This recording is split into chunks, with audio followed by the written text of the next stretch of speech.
Sohaib, thank you again for the next session. आपने पिछले session में हमें बताया कि एडमिशन कैसे तलाश करना है, स्कॉलरशिप कैसे तलाश करना है, फिर उसके बाद एडमिशन एप्लीकेशन प्रोसेस के बारे में बताया। उसके बाद हमने वीज़ा कैसे अप्लाई करना है और कुछ क्वेश्चन रिलेटेड जो टेक्निकल क्वेश्चन है वीज़े के बारे में वो आपने हमें बताया। उसके बाद के वीज़ा लगने के बाद यूएस में आप इंटर हो चुके हैं। तो अब हम उससे आगे लेके अपने सेशन को चलते हैं कि अच्छा, अब एक बंदा है जिसने पीएचडी या मास्टर यूएसए से कंप्लीट कर लिया है। अच्छा, इससे पहले ये आप क्वेश्चन मुझे जो एक मार्क्स भी इतना इम्पोर्टेंट ना हो, लेकिन फिर भी यूएस में जो स्टूडेंट्स होता है मास्टर और पीएचडी, उसका मेडिकल सिस्टम कैसे चलता है? लाइक के इंश्योरेंस लेनी पड़ती है या यूनिवर्सिटी इंश्योरेंस देती है? इन चीज़ों के बारे में भी बता दें। हाँ जी। अब डिपेंड करता है कि आप किस स्कूल में हैं। मोस्टली स्कूल्स में आपको कुछ ज़्यादा, थोड़े एक्स्ट्रा जो है वो अमाउंट पे करनी पड़ती है इंश्योरेंस के लिए। और कुछ स्कूल्स में सब्सिडाइज सिस्टम होता है। तो आपके जो मेडिकल जो है वो इंश्योरेंस मोस्टली कवर्ड भी होती है, डिपेंडिंग ऑन कि आप किस स्कूल में जा रहे हैं। और हर स्कूल जो है उसका प्रोसीजर डिफरेंट है। तो अब मैं अपने केस में बात करूं, मैं क्लेम्सन से ग्रेजुएट हुआ हूं, क्लेम्सन यूनिवर्सिटी से। तो यहाँ पे हमारी जो मेडिकल इंश्योरेंस थी वो सब्सिडाइज थी, तो हमें उसके लिए पे नहीं करना पड़ता था। और हमारा अपना यहाँ पे मेडिकल सेंटर है यूनिवर्सिटी का। तो वहाँ पे आप जा सकते हैं, और जो बेसिक आपके जो ट्रीटमेंट्स हैं या टेस्ट होते हैं वो फ्री ऑफ कॉस्ट होते हैं। और डिपेंडिंग होता है कि आप कि किस टाइप की ट्रीटमेंट है, तो उस हिसाब से फिर आपके एक्सपेंस या इंश्योरेंस जो है वो चीज़ें कवर करती है या चीज़ें चीज़ें होती हैं। लेकिन अच्छा मोस्टली अगर आप फुली फंडेड आ रहे हैं तो मोस्टली सब्सिडाइज होती है या कवर्ड होती है। अच्छा अच्छा। अच्छा जी, अब एक स्टूडेंट है, उसने मास्टर कर लिया है, पीएचडी कर लिया है, तो अब उसके लिए क्या अपॉर्चुनिटीज हैं यूएस में? वो किन स्ट्रीम पे फॉलो कर सकता है या किन स्टेप्स को फॉलो कर सकता है, अगर वो परमानेंट रहना चाह रहा है या वो कोई जॉब करना चाह रहा है? इस हवाले से आप बता दें। हाँ जी। तो इसमें डिपेंड करता है, अगर तो आप एक स्टेम फील्ड से ग्रेजुएट हुए हैं तो उसमें आपके पास 3 साल की ओपीटी होती है। ओपीटी होती है जिसको कहते हैं ऑप्शनल ट्रेनिंग। सो 3 साल की ओपीडी होती है, और ये OPD OPD stands for optional practical training program. तो अगर आप स्टेम फील्ड से ग्रेजुएट हुए हैं, वो इंजीनियरिंग है या साइंस का जो भी है, तो आपके पास 3 साल की वर्क ऑथराइजेशन आपको मिल जाती है। तो उसमें डिपेंडिंग कि अगर आप इंडस्ट्री की जॉब करना चाह रहे हैं या कोई और जॉब मिल गई है, तो आप वो ओपीडी अप्लाई करके उससे ओपीडी के बेनिफिट आप ले सकते हैं। तो आई थिंक जो स्टेम फील्ड के नहीं होते उनके लिए शायद 1 साल की ओपीडी होती है। लेकिन जो स्टेम फील्ड से ग्रेजुएट होते हैं उनके लिए 3 साल की होती है। तो वो जो है अपने फील्ड के रिलेटेड कोई भी जॉब कर सकते हैं। उसमें ये एक चीज़ आपको माइंड में रखनी होती है या जॉब फाइंड करते हुए, कि वो जॉब आपके फील्ड के रिलेटेड हो।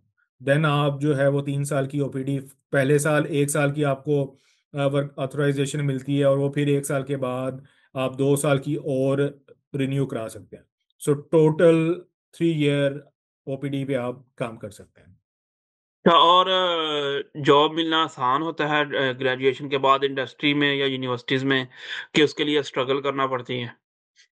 नहीं, जॉब इजी है इसमें, क्योंकि US is a big market. अगर जॉब को देखा जाए तो जॉब फाइंड करना या जॉब जो है अपने फील्ड के रिलेटेड और अपने जो आपका टारगेट है उसके रिलेटेड आप इजीली जॉब फाइंड कर सकते हैं। तो it's not a big deal. अच्छा, और अगर कोई बंदा जो है परमानेंट रहना चाह रहा हो और नेशनैलिटी उसने उसका हो कि मैं नेशनैलिटी लूं, तो वो आफ्टर पीएचडी के क्या ऑप्शन है, ड्यूरिंग पीएचडी के क्या ऑप्शन है, या पोस्ट डॉक में ले सकता है? इसके बारे में कुछ बताए वो, और कौन सी स्ट्रीम्स होती हैं? उसमें मेन, अगर तो आप अपनी पीएचडी के थ्रू, ड्यूरिंग पीएचडी या पीएचडी के बाद या पोस्ट डॉक के जो है दौरान, अगर आप परमानेंट रेजिडेंसी या ग्रीन कार्ड के लिए अप्लाई करना चाह रहे हैं, तो उसमें जो मेन कैटेगरीज है वो यही है कि नेशनल इंटरेस्ट वेवर प्रोग्राम है यूएस का। उसकी कैटेगरीज हैं EB1, EB2। आप ड्यूरिंग पीएचडी आप ईबी मोस्टली जो प्रेफर करते हैं वो NIW EB2 के थ्रू करते हैं। तो उसमें ये होता है कि आपको नेशनल इंटरेस्ट वेवर के थ्रू अगर आप वेवर मिल जाता है बेस्ड ऑन योर प्रोफाइल, उसमें बेसिक आपकी प्रोफाइल होती है। अगर तो आप फील्ड के हैं, स्टेम फील्ड से रिलेटेड हैं या एकेडेमिया में हैं, तो उसमें आपकी प्रोफाइल में आपकी पब्लिकेशंस काउंट होंगी और आपकी साइटेशंस काउंट होंगी, और उसके साथ साथ आपकी जो रिसर्च फील्ड है, ये सारी चीज़ें मैटर करती हैं। तो आप इसी बेस पे जो EB2 है वो NIW EB2 के थ्रू ग्रीन कार्ड अप्लाई कर सकते हैं। लेकिन ग्रीन कार्ड डायरेक्टली अप्लाई करने से पहले जो आपको वेवर लेना पड़ता है, अगर आप ड्यूरिंग PhD अप्लाई करना चाह रहे हैं या उसके उसके बाद, और उसके बाद अगर आप दूसरी फील्ड में या जॉब में चले जाते हैं तो उसमें फिर डिफरेंट आपको वर्क वीज़ा भी मिल जाता है, जिसमें जो ज़्यादा फेमस है H1B, वो है, वो आपको मिल जाता है। लेकिन आप उसके साथ साथ जो है वो इस स्ट्रीम के थ्रू जो NIW है उसमें based on categories EB1 EB2 आप अप्लाई कर सकते हैं। So अच्छा, that is also an easy route for the green card.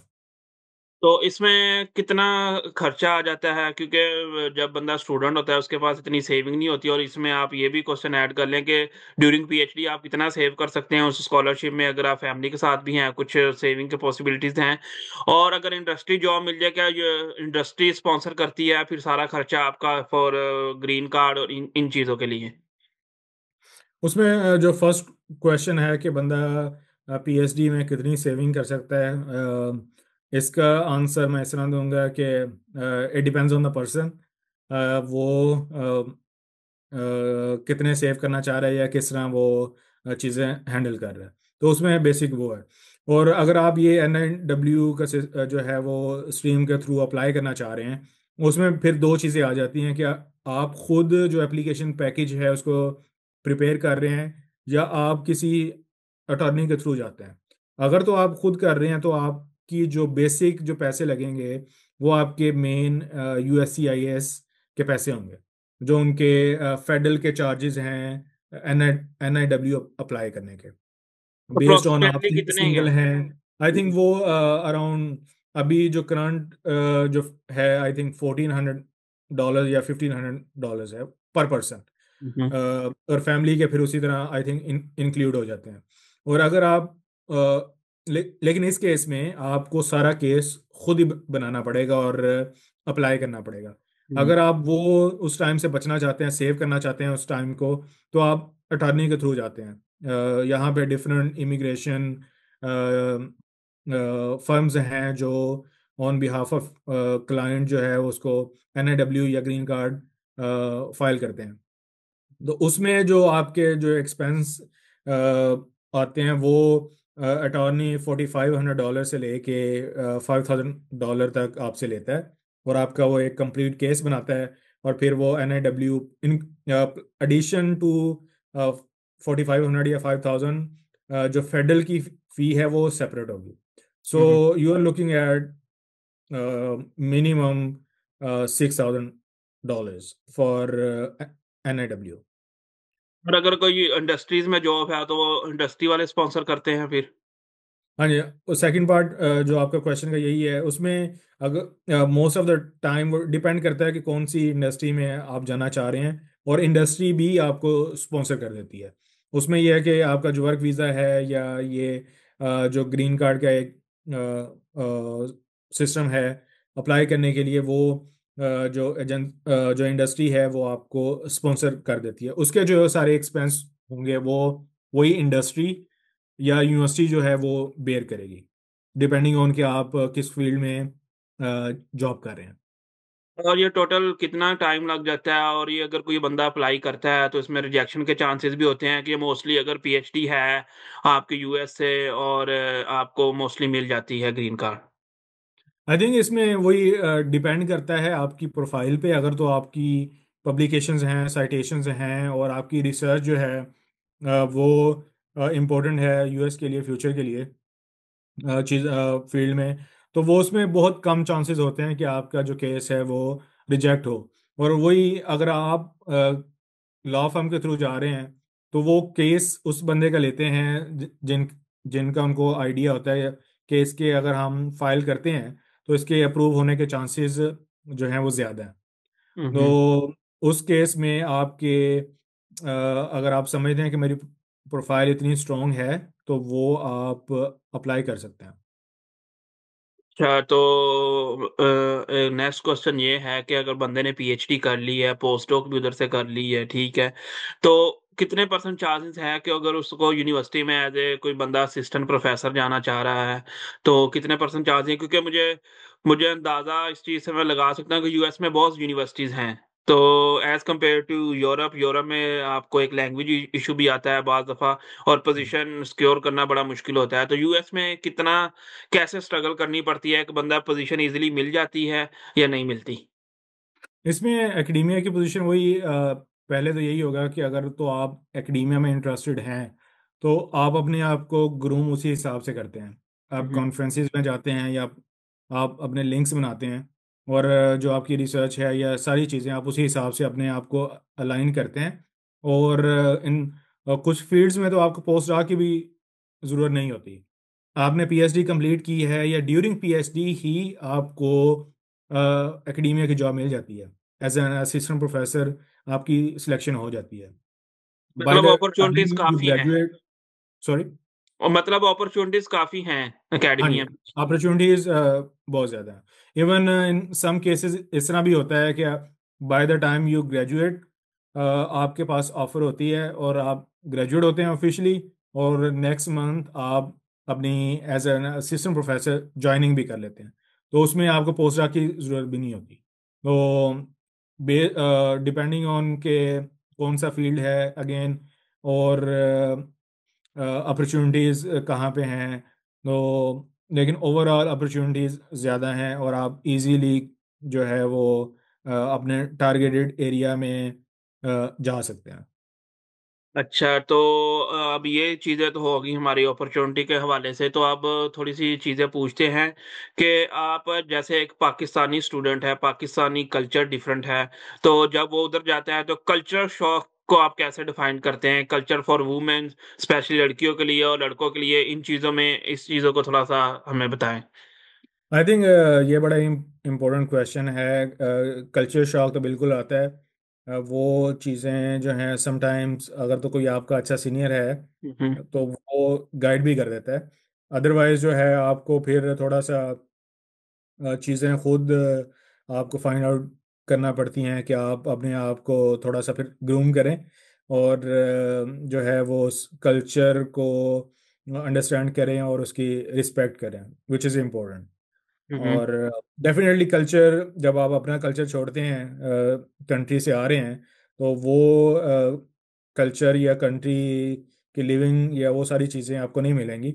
तो वो थोड़ा सा टाइम लगता है आपको एडजस्ट होने में, आप चीज़ें अंडरस्टैंड करते हैं, और जितनी जल्दी आप अंडरस्टैंड कर लेंगे उतना जल्दी आप चीज़ें जो हैं वो सीख जाते हैं। और मोस्टली यूनिवर्सिटीज का कल्चर और प्रोफेसर बिहेवियर, मसलन आप पाकिस्तान में भी रहे हैं, चाइना में भी रहे हैं, तो यूएस के जो प्रोफेसर हैं उनका रिसर्च कल्चर और बिहेवियर विद स्टूडेंट्स क्या फ्रेंडली है? कैसे इसको आप हमें बता सकते हैं? आई थिंक इसको इसमें कल्चर का यही होता है कि as long as you are working hard, वो उस चीज़ का क्रेडिट आपको मिलता है। जितना काम आप करते हैं उसका क्रेडिट भी लेते हैं, और आपको जो प्रोफेसर्स हैं वो सपोर्ट भी करते हैं, और आपको ग्रूम करने में एज अ साइंटिस्ट वो हेल्प भी करते हैं।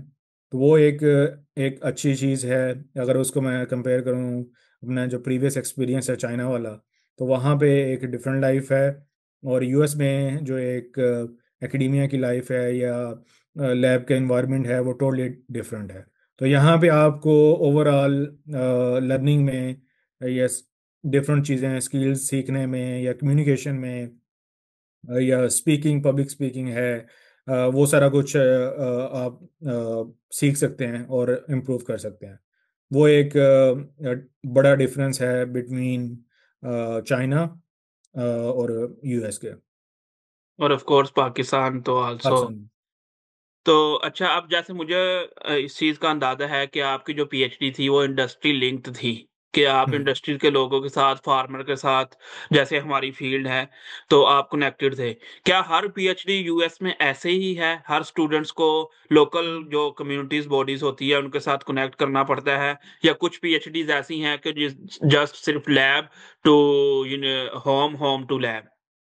आई थिंक इसको आप अगर ब्रॉड स्पेक्ट्रम में देखेंगे तो वही फील्ड का डिपेंड करता है कि आप किस फील्ड में हैं। अगर तो आप इंजीनियरिंग के हैं तो आपका आई थिंक फार्मर्स के साथ या इस तरह का वो लिंक नहीं होगा। नहीं, लेकिन इंजीनियर्स को इवन अगर बाद आप में इंडस्ट्रीज एग्रीकल्चर के में, साथ। जी जी। हाँ इंडस्ट्री के साथ तो है। लाइक अगर कोई इंडस्ट्री आपको फंड दे रही है उस प्रोजेक्ट के, तो वो आप इंडस्ट्री के साथ लिंक्ड होंगे। और अगर हम फॉर एग्जांपल एग्रीकल्चर की बात करें, तो इसमें भी सारी लैब्स या सारे प्रोग्राम जो हैं वो डायरेक्टली फार्मर्स के साथ इन्वॉल्व नहीं होते। हम्म। उसमें डिपेंड करता है कि आपकी लैब वो एक्सटेंशन पे काम कर रही है। तो अगर एक्सटेंशन रिलेटेड या अप्लाइड जो काम है वो कर रही है, तो फिर आपके इंडस्ट्री या जो फार्मर्स के साथ लिंक्स हैं या उनके साथ आपने वन वन काम करना है, तो उसमें चांसेस ज़्यादा होते हैं कि लैब एक्सटेंशन की लैब है तो वो फार्मर के साथ भी काम करेगी, और वो रिसर्च का काम भी करेगी, और वो इंडस्ट्री के साथ मिल के भी काम करेगी। तो वो सारी चीज़ें डिपेंडिंग ऑन द लैब या प्रोग्राम के होता है कि वो किस टाइप का प्रोग्राम है या लैब है। जी ठीक है। तो बहुत शुक्रिया, आपने बड़ी मसलन काम की बातें बताई हैं स्टूडेंट्स को, जो कि कुछ इंफॉर्मेशन स्टूडेंट इंटरनेट से लेते हैं, लेकिन जो ग्राउंड रियलिटीज़ है होती हैं उनके बारे में नहीं पता होता। तो हमारी दुआ भी है आपसे कि जो आपकी जो next as a assistant professor position start हो रही है, तो आप उसमें कामयाब हों। और क्या आपका इरादा है कि आप किसी इस पाकिस्तानी स्टूडेंट को एज ए मास्टर और पीएचडी के लिए लेना चाह रहे हो अपनी नेक्स्ट जो जर्नी है उसमें? तो उसमें अगर आप हैं तो आप क्या चीजें देखना पसंद करेंगे स्टूडेंट में, ताकि स्टूडेंट जब आप इस पोजीशन पे जाके तैनात हो जाएं और अपने इस काबिल हो जाएं, तो स्टूडेंट अपने आप को अभी से प्रिपेयर करना शुरू कर दें? हम बिल्कुल उसमें बिल्कुल मैं पाकिस्तानी स्टूडेंट्स को या वो प्रेफर करूँगा। उसमें जो बेसिक चीज़ वो यही होती है, जब आप किसी बंदे को रीच आउट कर रहे होते हैं तो वो आप जो है जो आप हैं वो उसको प्रेजेंट करें। ना कि आप किसी भी सीवी में कुछ और हो, आपके अंदर जो है स्किल्स कुछ और हों। क्योंकि बाद में अगर बंदा एक हायर कर भी लेता है तो आपको आइडिया हो जाता है, और फिर उस इन्वायरमेंट में काम करना थोड़ा टफ हो जाता है। तो उसमें बेसिक यही है, जो आपके पास है स्किल्स हैं, जो आप हैं वही आप रिप्रेजेंट करें, अपने आप को प्रेजेंट करें। तो उसमें इजीली सिलेक्शन भी हो जाती है और सारी चीज़ें इजीली चलती हैं। तो उसमें कुछ इस तरह की डिफ़िकल्टी नहीं आती। तो आपका जैसे एक वीट साइंस पे काम है, तो ये मसलन हम इस प्लेटफॉर्म के थ्रू वीट साइंस के स्टूडेंट्स को पैगाम दे सकते हैं कि अपने आप को प्रिपेयर रखें, और आप अपनी लैब से पोजीशनें अनाउंस करेंगे हम्म। जब भी मसलन 6 मंथ आफ्टर 1 ईयर। तो वो इस लिहाज, और हाँ, मेरा मशवरा ये है कि अभी से आइट्स की तैयारी करना शुरू कर दें। आप क्या समझते हैं? उसमें वही आपको टारगेट करना पड़ेगा कि आप फॉर एग्जांपल समटाइम इस तरह भी होता है कि अगर आप समझते हैं कि मेरी अगर मैं आइल्स का टेस्ट देता हूँ तो मैं जो रिक्वायर्ड जो स्कोर है या बैंड्स हैं वो ले सकता हूँ। तो आप हम्म। डिपेंडिंग कि आप किस सेमेस्टर या जो पोजीशन एडवर्टाइज हुई है वो जिस सेमेस्टर के लिए हुई है, तो उस हिसाब से आप जो है वो तैयारी करके दे भी सकते हैं। सो आप लाइक एक महीना पहले भी दे सकते हैं। अगर आपके पास ज़्यादा टाइम है तो आप उस हिसाब से जो है वो पहले अपने पास टेस्ट स्कोर रखें। लेकिन वो डिपेंड करता है, अगर आपको फॉर एग्जांपल आपने टेस्ट दे दिया है और आपके फाइनेंशियल इश्यूज हैं, एंड देन आप जो है वो 2 साल के लिए टेस्ट है या 3 साल के लिए, और अगर आपको पोजीशन नहीं मिल रही, तो वो एक डिफरेंट सिनेरियो हो जाता है। लेकिन उसमें ये चीज़ भी आपको कंसीडर करनी चाहिए कि आप जो अपने प्लान्स हैं उसको थोड़ा ओपन रखें। आप डिफरेंट जो है वो कंट्रीज़ को या उनमें पीएचडी या मास्टर्स के लिए अप्रोच करें। अगर आप एक ही कंट्री को अप्रोच कर रहे हैं तो फिर आप में इतना कॉन्फिडेंस होना चाहिए कि आप उसके लिए प्रिपेयर हों। अच्छा। उसमें 6 महीने कम लगें ज़्यादा लगें, तो फिर आप वही कंप्लीट कर। अचीव करें जो आप अचीव करना चाह रहे हैं। जी, जी। जी, बहुत शुक्रिया doctor Suheb, and good luck for your next journey. Allah ताला आपको मज़ीद तरक्की दे, और इसी तरह जैसे आपने हमें इंटरव्यू के थ्रू अपनी आवाज़ स्टूडेंट्स तक पहुँचाई है, और अल्लाह ताला आपको इसका अजर भी दे।